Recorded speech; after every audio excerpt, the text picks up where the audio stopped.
Hello fellow gamers, I'm Christopher Chrisman of Retro Game Network, and coming up next, a look at last week's retro video game news on the RGN Files for the week ending Sunday, November 25th, 2018. Before we begin our podcast this week, we want to let everyone know that this week's program is much shorter than typical due to the Thanksgiving holiday last week. We hope that our fellow readers and subscribers had a good holiday, and we look forward to bringing everyone a full week of news stories this upcoming week. With that in mind, here's a look at last week's retro video game news. In the RGN Files this week, Retro Revolutions has created a one-of-a-kind piece of hardware known as the Atari Lynx 2600. The device allows fans of Atari's Lynx handheld console to play original cartridges for the system using a full-size television set as its primary display.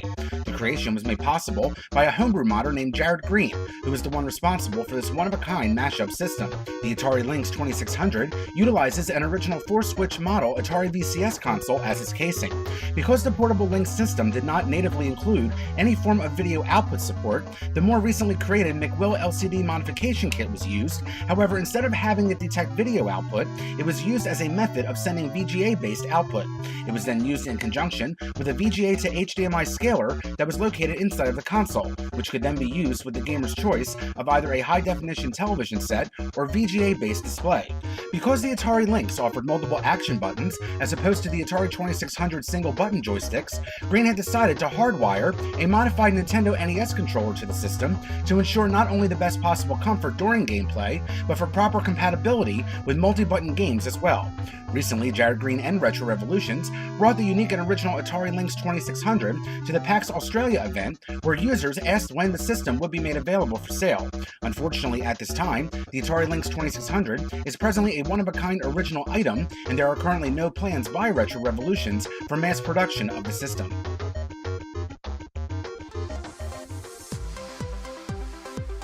This past Wednesday, Walt Disney Pictures released Ralph Breaks the Internet to theaters throughout the United States.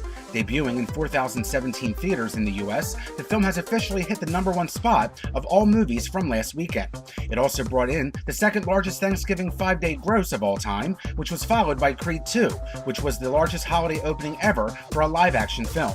Critics have also taken note of the movie, with it currently receiving an 86% approval rating on Rotten Tomatoes and an A- rating on CinemaScore.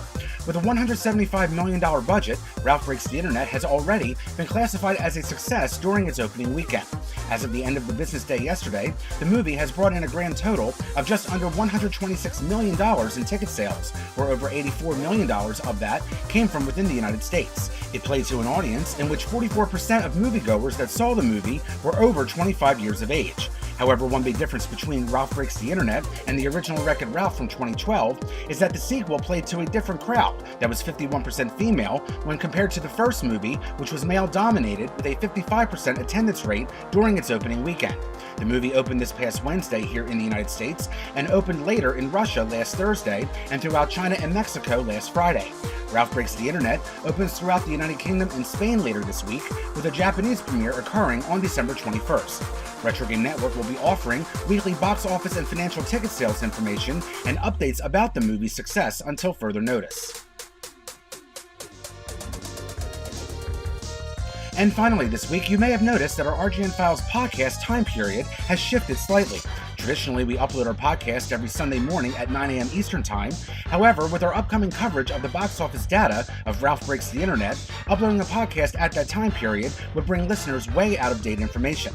With this in mind, for the next few weeks, we will be uploading a new edition of our weekly news audio program every Monday morning as early as possible. This schedule will continue until we end our weekly coverage of Wreck-It Ralph 2, in which afterwards we will return to our regularly scheduled podcast schedule. All of us at Retro Game Network, thank you for your understanding and your continuing patronage.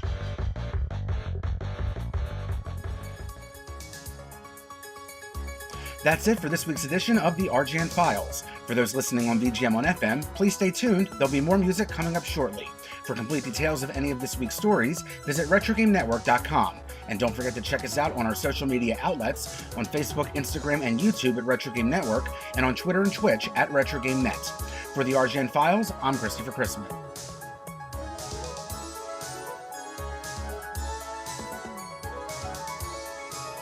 This week's news story is provided by the following: the Australian Retro Gamer, Box Office Mojo, Hack a Day.